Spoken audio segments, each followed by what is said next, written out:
올해 마지막 주일입니다. 또 한 해를 지내며 모두들 고생하셨습니다. 사는 게 쉬운 게 아무것도 없죠. 그래서 다 고생스러운데, 또 한편으로 돌아보면 그 고생을 통해서 감사한 일들도 많이 있음을 봅니다. 새해를 맞이하며 새로운 계획을 세우게 되는데, 마무리를 하고 새로 출발하는 것도 중요합니다. 마지막 날의 마무리에 어떤 말씀이 필요한가 하는 생각을 하면서 선택의 필수 조건인 하나님의 뜻을 생각했습니다. 신앙생활을 하면서 궁금해하는 질문들이 여러 가지 있지만 그 중 하나가 하나님의 뜻에 대한 문제입니다. 인격적인 하나님이시니까 모든 사항에 대해서, 우리의 일상에 대해서도 하나님의 의도가 있는 것이 확실합니다.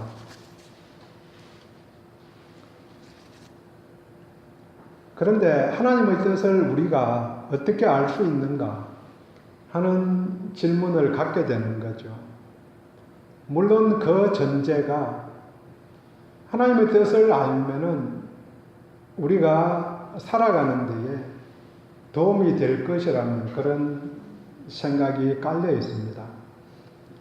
하나님께서 나를 사랑하시고 나를 향한 선한 뜻이 있으시고 나를 인도하신다는 사실은 중요한 믿음의 고백입니다.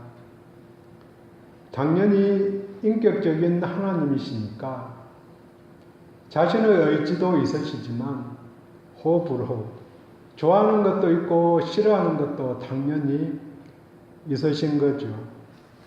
그런데 하나님의 주권적인 뜻이 있음에도 불구하고 사람들에게는 의지와 자유가 있는 거죠. 하나님의 뜻을 이야기하면 궁극적으로는 하나님의 주권과 인간의 자유의지에 대한 신학적인 문제, 그걸 조금 확장하면 예정에 대한 문제로 들어가게 됩니다. 하나님의 주권이 하나님의 섭리, 하나님의 예정과 연결되기 때문입니다. 그리고 인간의 자유의지는 인간의 책임과 연결이 됩니다. 간단히 한 객관적인 생각을 하면 하나님이 절대적으로 다 결정하신다면 사람에게 책임을 물을 수 있는가 하는 질문을 하게 됩니다.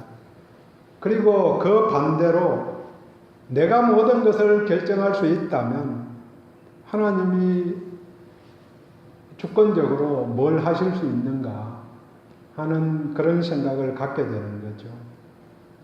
결론부터 말씀드리면 하나님의 주권과 인간의 선택, 자유는 유기적으로 얽혀 있다. 그리고 인간의 자유로운 선택을 통해서 하나님의 영광이 드러나게 된다는 이야기입니다. 주보 뒷면에 그림 하나, 두 개 넣어놨는데요. 그 책의 저자가 랜디 알콘인데 하나님께서 인도하시지만 사람을 통제하지 않는다고 이야기합니다. 하나님의 의도는 명료하지만 개별 사안에 들어가면 확정적이지 않고 인간의 선택을 통해서 선을 이루어 간다고 이야기합니다.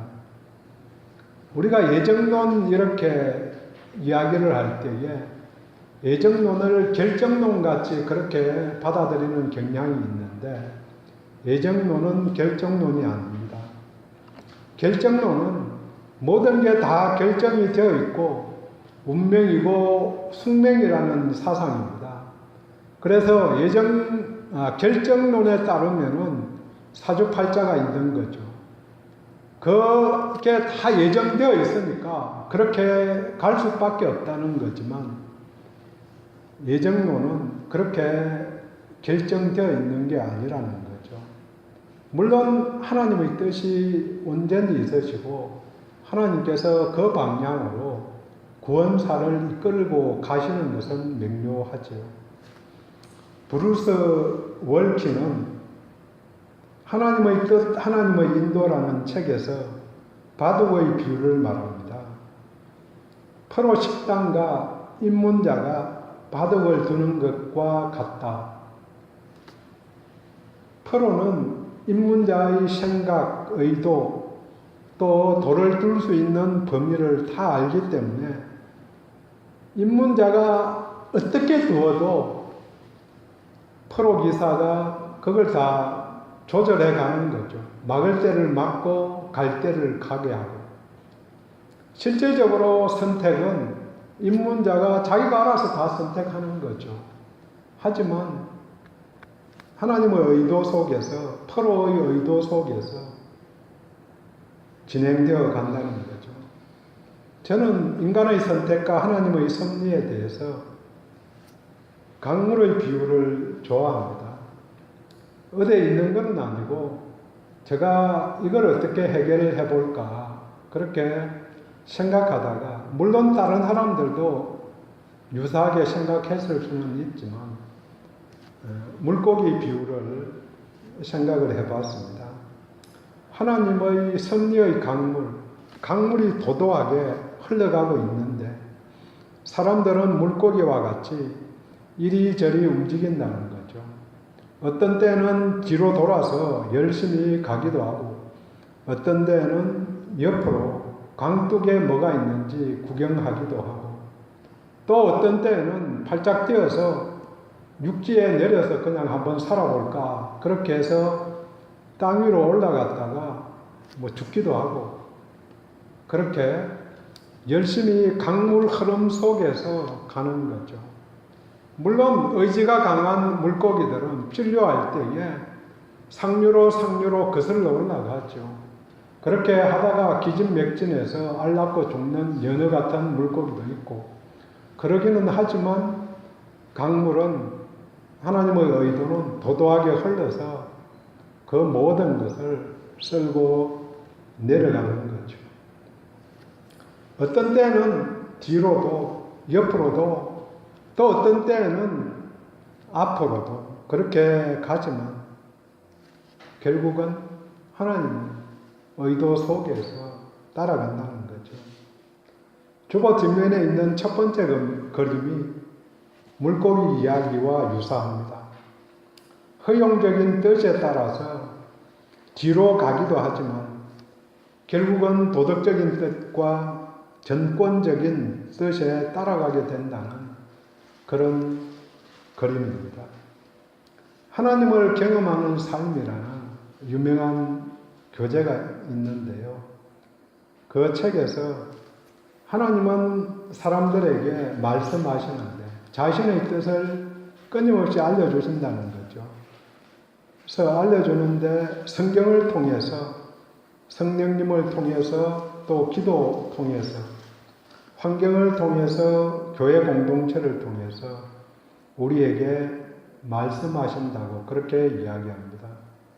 물론 각각의 경우에 대한 성경적인 근거를 제시해 주고 있지만 여기서 더 중요한 것은 그렇게 알게 되었을 때 이 의도가 성경 속에 있는 하나님의 명백한 계시와 합치되는가 이걸 잘 봐야 되는 거죠. 하나님께서 나타나셔서 누구와 결혼하라 뭐 이것도 마찬가지고 좀 극단적으로 옆에 있는 저 친구 마음에 안 드니까 죽이는 게 내 뜻이다 이렇게 이야기할 때에 그게 뜻이라고 명료하게 받아들일 수 있는 건가? 아닐 수 있다는 거죠. 그러면은 그 큰 가이드라인을 하나님이 제시해 주셨는데 그게 성경 말씀이라는 거죠. 성경 말씀 속에 명료하게 내 이웃을 내 몸같이 사랑하라고 하셨는데 사랑하는 방법으로 어떻게 할 건지, 자녀를 사랑하는 방법으로 야단치기도 하고 그렇게 하는 거죠. 근데 그런 사랑의 마음이 깊이 들어가서 그렇게 행동하느냐? 그렇지 않으면은 그냥 하나님이 그렇게 말씀하셨으니까, 그렇게 보여주셨으니까 따라가느냐? 그런 부분에서 간단하지 않다는 거죠. 장황하게 예정과 섭리를 말씀드렸는데, 다시 하나님의 뜻을 생각해 볼 때 최종적으로 하나님의 뜻과 우리의 삶이 부합될 때 성도다운 삶을 살아낼 수 있습니다. 하나님의 뜻을 모든 일에서 찾아내는 사람들에게 브루스 월키는 말합니다. 하나님이 나를 위한 구체적인 계획을 가지고 계시는데, 하나님께서 가지고 계신다고 그래서 내게 항상 알려주실 것이라고 그렇게 단정할 수 없다는 거죠. 꼭 필요할 때에 알려주시기도 하실 수 있지만 항상 알려주신다고 이야기할 수 없다는 거죠. 그래서 우리 삶에 감추어진 하나님의 뜻을 찾아내려고 노력할 게 아니고, 날마다 하나님을 믿고 신뢰하면서 그분 앞에서 살아가야 한다고 조언합니다. 그리고 하나님의 뜻을 알면은 왜 우리가 하나님의 뜻을 알려고 그러는가? 거기에 하나님은 뜻대로 가면 행통하게 될 거다. 그 행통이 뭐냐? 일반적으로 우리가 생각하는 것은 고통이 없는 삶, 고난이 없는 삶을 살게 될 거라고 그렇게 착각하는 거라는 거죠. 하나님의 뜻을 알면은 행통하게 된다는 생각은 오류이다.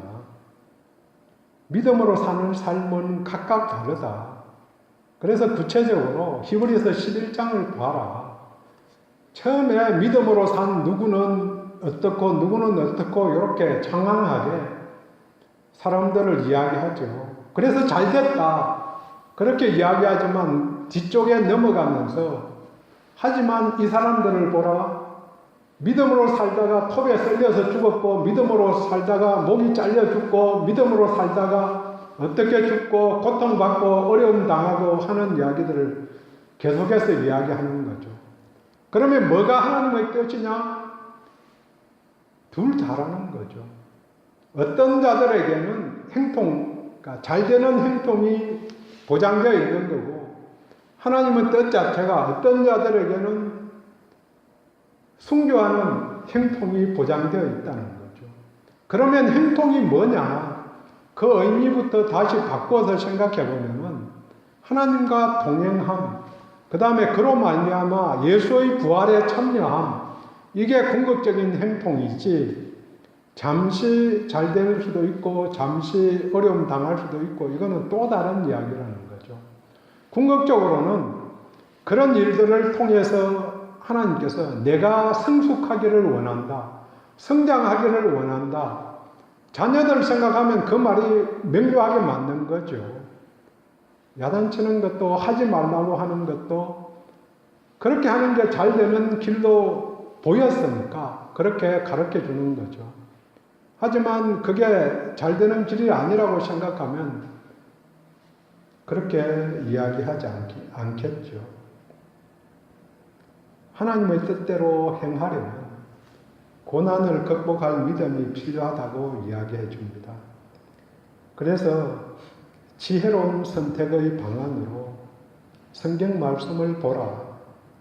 그 다음에 내가 선택할 때마다 하나님께서 내게 어떤 재능을 주셨는지 보라고 권면합니다. 주신 재능을 하나님이 썩히기를 원하시는 것은 아니라는 거죠. 그 다음에 자기 자신의 삶의 목적에 부합되는지 살펴보라고 조언합니다.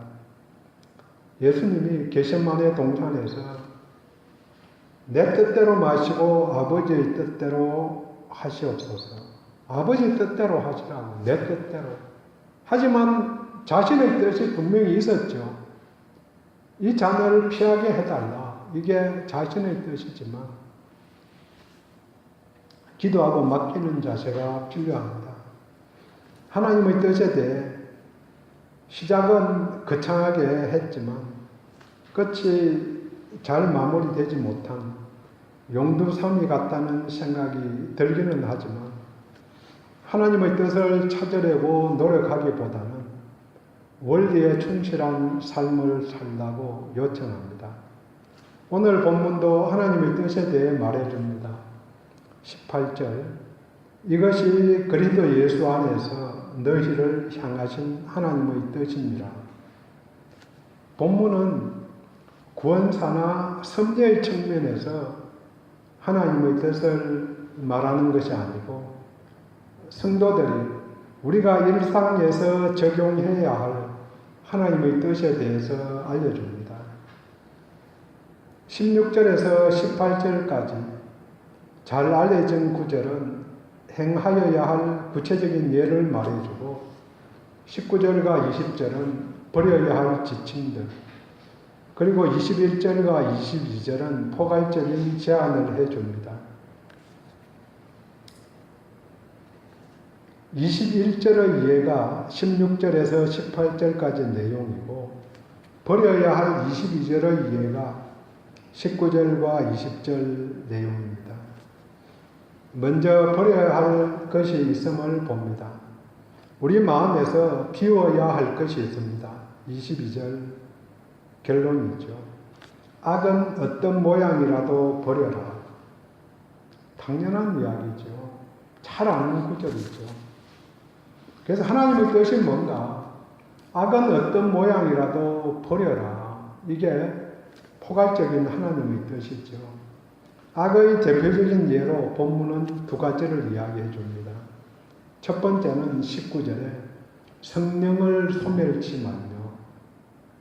성령님은 믿는 자들 안에 임하신 하나님의 영입니다. 성령님이 우리를 인도하시고 하나님의 뜻을 알려주시기도 하고 성경을 해석해 주기도 합니다. 성령이 소멸되면 그 통로가 막히게 됩니다. 근데 사실은 믿는 자 안에서 성령님이 소멸된다는 용어는 적절하지 않습니다. 육적인 인간이 성령을 사라지게 할 수 있냐? 없죠. 그런 의미가 분명히 아니고 원래 단어의 의미는 불을 끄듯이 끄지 말라.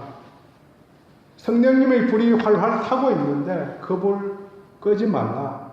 성령을 억누르지 말라. 떠나게 하지 말라. 자유롭게 활동하시게 해야 하는데 불이 활활 타오르듯이 성령의 불길이 우리를 뜨겁게 감동 감화시키는데 무시하고 꺼버려서 활동하지 못하게 한다는 의미입니다. 비슷한 말로 에베소서 4장 30절은 우리가 성령을 근심하게 해서는 안 된다고, 성령을 근심하게 하지 말라고 그렇게 말합니다. 소멸시키는 의미나 근심하게 하는 의미나 같은 반응이라고 생각하면 될 것 같습니다. 그러니까 우리가 성령님이 활동하게 못하게 하시면 성령님의 감정이 근심한다는 거죠. 성령님은 인격적이신 분이기 때문에 아버지가 자녀들을 보고 근심하듯이 우리의 태도와 동기를 보시고 기뻐하기도 하지만 악함이 있을 때에 경건하지 못할 때마다 근심하십니다. 물론 로마서 8장 26절 말씀과 같이 말할 수 없는 탄식으로 우리를 위해 기도하십니다.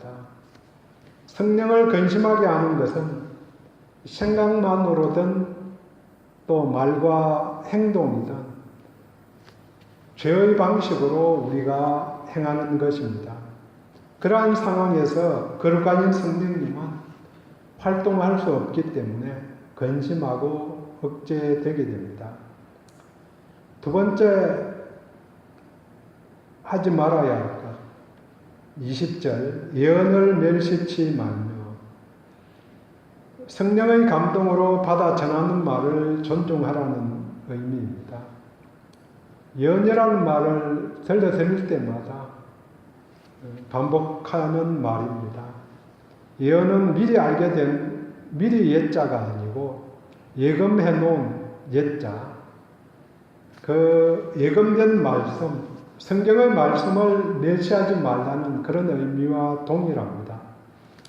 구약에서 예언자들은 미리 알려주는 그런 내용도 있지만 하나님께서 입에 넣어주는 말씀을 대언한 것이 더 포괄적입니다. 대언자라는 단어가 더 적절합니다.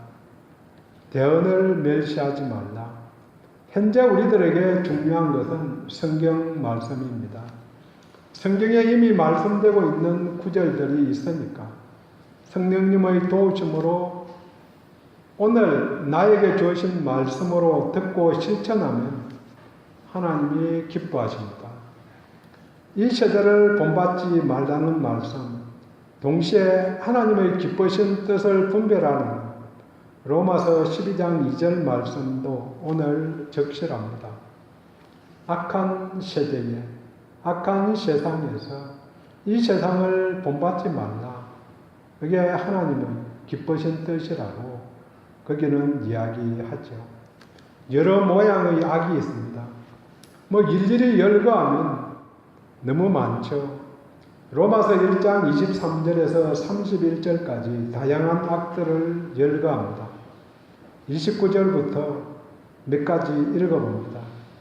곧 모든 불의, 추악, 탐욕, 악의가 가득한 자요, 시기, 살인, 분쟁, 사기, 악독이 가득한 자요, 수군수군하는 자요, 비방하는 자요, 하나님께서 미워하시는 자요, 능욕하는 자요, 교만한 자요, 자랑하는 자요, 악을 도모하는 자요, 부모를 거역하는 자요, 우매한 자요, 배약하는 자요, 무정한 자요, 무자비한 자라. 모양을 쭉 열거해 보면은 깊이 묵상하지는 않았지만 이것저것 다 들어가네. 악은 어떤 모양이라도 비우라 권면합니다. 여러 모양이 있고 또 우선 당장에는 유익할 것 같이 보여도 악이기 때문에 또 그런 분별을 위해서 분별력이 필요합니다. 양두구역이라고 양같이 보이지만 늑대가 숨어 있기도 하기 때문입니다. 우리들 내면에서 버려야 할 악들은 아주 작은 것도 버려야 합니다. 성경을 멸시하고 성령님을 소멸시키기 때문입니다. 더 나아가서 하나님과 교제가 단절되기 때문입니다. 먼저 비워야 합니다. 버려라. 하지만 비운 채로 그대로 두면 다시 악이 들어오게 됩니다. 예수님 말씀대로 청결하게 했더니 귀신 하나 쫓아내었더니 7 귀신이 들어온다고. 그런 성향들이 다 우리들에게 있다는 거죠. 기독교와 불교의 차이점이 이 점입니다. 불교는 비워라가 끝입니다. 마음 모든 것을 비우면 무념무상의 상태가 되고 세상과 경계가 사라진다고 말합니다. 그게 해탈이다. 하지만 비우면 비울수록 또 솟아나는 게 있고 그 대신에 그것만큼 악이 차들어가게 됩니다. 불교계의 큰 스승이라던 성철 스님이 열반송, 그게 비움의 끝을 말해줍니다. 일평생 남녀 무리를 속여 미치게 했으니 그 죄업이 하늘에 미쳐 수미산보다 더 크구나. 산채로 불의 아비지옥으로 떨어지니 한이 망갈래나 되는구나. 이런 고백을 불교를 믿는 사람들은, 불자들은 대단한 찬양을 하는 거죠. 하지만 아무리 읽어봐도 내가 악하구나, 그 이야기 고백밖에 더 안 되는 거죠. 하지만 성경은 채워야 한다고 말합니다. 먼저 비우고 다음에는 좋은 것으로 채워야 합니다. 어떻게 보면 채우기를 먼저 시도해야 되기 때문에 본문은 채우기부터, 좋은 것부터 먼저 제시한 것입니다. 21절, 범사에 헤아려 좋은 것을 취하라. 이 좋은 것의 실제 예가 16절부터 세 가지입니다. 항상 기뻐하라, 쉬지 말고 기도하라, 범사에 감사하라. 기쁨, 기도, 감사로 일상을 채우라는 요청입니다. 이런 좋은 생각들이 가득 차고 입에서 흘러나오면 성령님이 우리들을 자유롭게 사용하시고 말씀의 삶, 믿음의 삶이 드러나기 때문입니다. 비우는 것과 채우는 것이 연결되어 있습니다. 밀어내기가 필요합니다. 감사가 들어가면 불평이 밀려나게 됩니다. 기도가 들어가면 악한 것이 물러갑니다. 기쁨이 들어가면 불안이 물러갑니다. 불안을 끊임없이 생각하고 문제들을 생각해 보면 물러갈 기미가 안 보입니다. 해결책도 뭐 떠오를 수도 있지만, 하지만 평강을 묵상하는, 하나님이 나와 함께 하시다, 이걸 묵상하면 그 불안이 서서히 사라지고 또 동시에 하나님께서 지혜를 주셔서 좋은 길을 볼 수 있게 도우실 것입니다. 좋은 것을 오늘도 추구해야 합니다. 내려놓아야 할 것을 생각하는 것도 필요하지만 비워야 할 것을 생각해야 하지만 거기에 얽매이면 더 집착하게 됩니다. 그래서 이것을 비우려면 저것을 채워야 합니다. 자녀 관계이든 또 다른 사람들과의 관계이든 칭찬하라고 이야기합니다. 칭찬하면 좋은 것을 사람들이 묵상하게 되면, 생각하게 되면 나쁜 일들을 조금씩 버리게 된다는 거죠. 그래서 좀 더 많은 시간 좋은 것을 묵상하는 삶이 중요합니다. 올해에는 어떤 악한 습관을 버리셨는지요? 또 새해 들어 버려야 할 것을 생각하며 동시에 대응하는 선한 것을 꺼내어서 선한 일들을 더 많이 생각할 수 있기를 원합니다. 어느 분이 도박에 중독되어서 다시는 도박하지 않는다고 도끼로 오른손 목 잘랐다는 이야기를 들은 적이 있습니다. 하지만 왼손으로 계속했다는 거죠. 왼손마저 잘랐으면 입으로 하고 뭐 어떤 방법으로 발가락 끝으로도 할 겁니다. 좋은 것, 예수께 몰입되어야 벗어날 수 있습니다. 좋은 것에 몰입하여 빠져들지 않으니까 그냥 파괴적인 일에 중독되어서 피난처같이 생각하니까 벗어날 수 없는 것입니다. 최종적으로 추구해야 할 일은 한 단어입니다. 믿음의 주요 온전케 하시는 이인 예수를 바라보자. 예수에 몰입하자. 예수를 바라보는 인생은 고난에도 기뻐할 수 있습니다. 평안할 때에도 기도할 수 있습니다. 감사의 하루가 될 수 있습니다. 본문에 나오는 항상 쉬지 말고 범사에라는 수식어가 우리들의 문제이기도 합니다. 어떤 때는 할 수 있고 당연히 실천하고 있지만 모든 시간에 모든 상황에 하는 것은 어렵습니다. 그래서 성경은 모든이라는 숙제를 내어줍니다. 하지만 그 숙제가 우리들의 길을 걷기 위해서가 아니고 교제하자는 요청입니다. 1분 1초라도 나와 동행하면서 손잡고 가자. 항상 동행하는 주를 보라. 그러면 악한 일들이 일어나지 않고 비워야 할 것에 휘둘리는 중독되는 그런 일들이 생기지 않을 것이라고 말씀합니다. 정리합니다. 하나님의 뜻이 있습니다. 그 뜻대로 우리가 살아내기를 요청합니다. 하지만 나를 향한 지금 이 일에 대한 하나님의 구체적인 뜻을 찾아내려고 애쓰기보다는 말씀에 의지해서 일상을 살아내는 것이 중요합니다. 그렇게 일상을 살아가면 하나님이 선하게 인도하셔서 고통 속에서도 기쁨을 허락하시고 온전한 삶을 살아낼 수 있게 도우실 것입니다. 비울 것, 버려야 할 것을 버리고 취할 것, 해야 할 일들을 항상 행하기를 원합니다. 항상 기뻐하라, 쉬지 말고 기도하라. 범사에 감사하는 일상이 생명을 밀어내지 않고 말씀을 존중하는 삶으로 오늘도 인도해 주십니다.